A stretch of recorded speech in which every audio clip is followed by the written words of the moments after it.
1997년 9월 대전의 한 천변에서 어린아이 한 명이 숨진 채 발견됩니다. 처음에는 단순한 사고로 보였습니다. 하지만 수사가 진행되면서 사람들을 충격에 빠뜨린 사실이 밝혀집니다. 이 아이를 숨지게 한 사람, 어른이 아니었습니다. 가해자는 같은 동네에 살던 또래 초등학생들이었습니다. 사건은 실종 신고로부터 시작됩니다. 며칠 뒤 대전 천변에서 피해 아동이 발견됩니다. 아이의 몸은 박스로 덮여 있었고 돌이 쌓여 있었습니다. 명백한 은폐 흔적이었습니다. 경찰 수사 결과 가해 아이들은 수영하자고 말하며 피해자를 천변으로 유인했습니다. 그리고 물을 건너지 못하는 피해자를 물에 빠뜨린 뒤 돌을 던져 숨지게 한 것으로 알려졌습니다. 사고가 아니었습니다. 의도적인 범행이었습니다. 더 충격적인 사실은 범행 이후였습니다. 아이들은 자신들의 범행을 숨기기 위해 다른 사람의 소행인 것처럼 거짓 신고까지 했습니다. 계획적 행동이었고 책임 회피 시도였습니다. 이 사건이 대한민국 사회에 큰 충격을 준 이유, 가해자들이 모두 초등학생,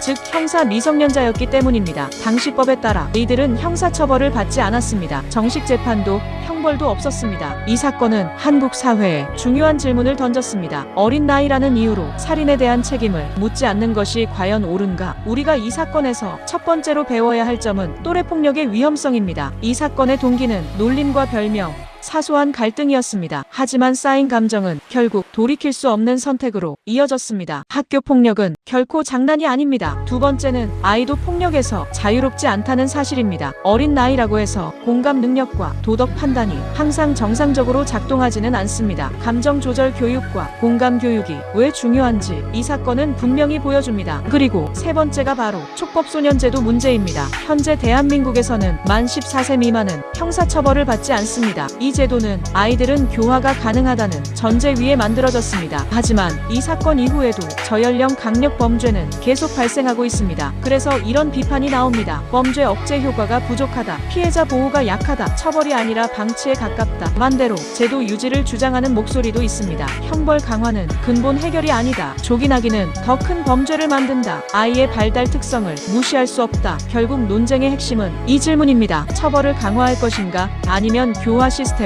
더 정교하게 만들 것인가? 이 사건은 아이들의 잔혹성만의 문제가 아닙니다. 어른들의 무관심, 사회 안전망의 부재, 교육과 관리 시스템의 실패가 함께 만든 비극입니다. 1997년 대전 천변 살인 사건은 과거의 이야기가 아닙니다. 지금도 우리가 해결하지 못한 문제를 그대로 보여주는 사건입니다. 어린 나이라고 해서 피해자의 고통이 가벼워지지는 않습니다. 그리고 어린 나이라는 이유로 사회가 책임을 회피해서도 안 됩니다. 이 사건을 통해 우리는 묻고 고민해야 합니다. 우리의 제도는 정말 아이를 보호하고 있는가? 그리고 피해자를 지키고 있는가? 여러분은 촉법소년 제도에 대해 어떻게 생각하십니까?